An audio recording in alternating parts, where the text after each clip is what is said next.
All right, time to talk a little politics. And each week, of course, we like to break down stories from the three levels of government here. CTV's political commentator Scott Reed is the man we turn to for this. He is in studio with us now. Scott, good morning. A late night for you last night as you waited up to sort of see the final results of the two by-elections, of course. Yeah. The Quebec by-election, let's zero in on this one because NDP walk away with the Winnipeg one. There was a bit of a conservative challenge. Yes. But I think the big loss is the Bloc picking up a former Liberal seat in Montreal. What does this mean? Well, you have to look at it as a piece. And the piece is, the summer begins for the Liberals losing a safe riding in Toronto-St. Paul's. Yeah. It ends with them losing a safe Liberal seat in Montreal, in LaSalle, Émard, which, by the way, I mean, when we talk safe, it's also historic, like Paul Martin, former Prime Minister, my old boss, this was his seat. So that, in June, now in September, it's a bookend of political agony for Justin Trudeau. He is now lost on both ends. And the discussion that's going to happen now for Liberals is how bad is it going to be? And they're talking about we're fighting back, our backs are against the wall, we're going to turn the tables on Poilievre and we're going to really force him to account. But the truth of the matter is, since that Toronto-St. Paul's by-election loss, they have not done anything to change. They haven't changed the policy. They haven't changed personnel. They obviously have not changed leader. They have not changed direction. They haven't changed their approach on the carbon tax, as an example, which is set to be raised again next April 1st. And so you have to ask yourself the obvious question. If you change nothing, what makes you think anything's going to change? And so now people are starting to talk about, is this 1984 when the Liberals were reduced down to 40-some seats? Is this 2011 where the Liberals were reduced to third place in the House of Commons? That's the mood and discussion that's going to start to hold with Liberals.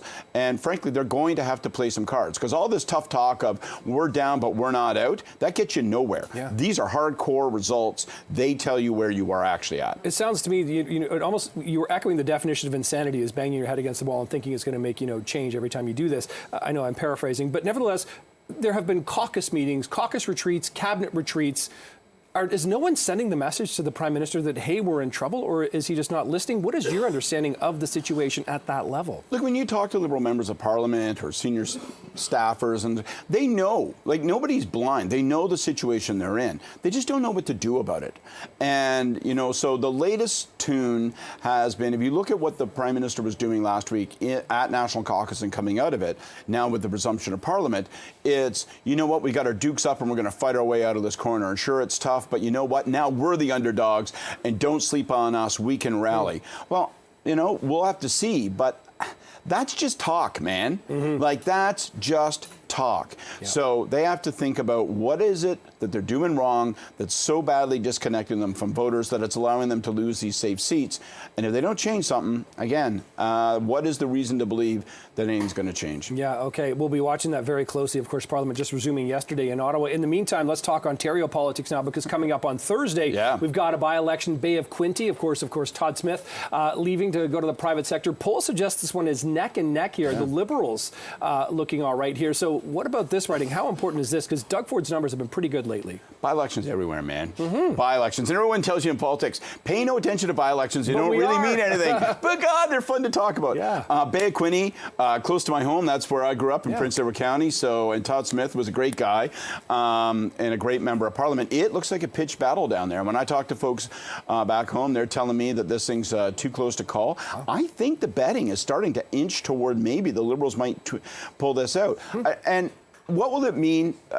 Look, let's be honest. It's not going to mean the end of the world for Doug Ford. It isn't going to cause them to revisit fundamental policy directions. But I think there is a little bit of a message in there. And I think the message is maybe you're starting to take your vote for granted. Maybe you're starting to assume, you know what, he steps down, that's fine. We'll call a by-election. We'll get it in real fast because, it's easy sailing, clear sailing for us. Oh, by the way, we're thinking about calling an election next year real early. Why? Well, we want to get it out of the way.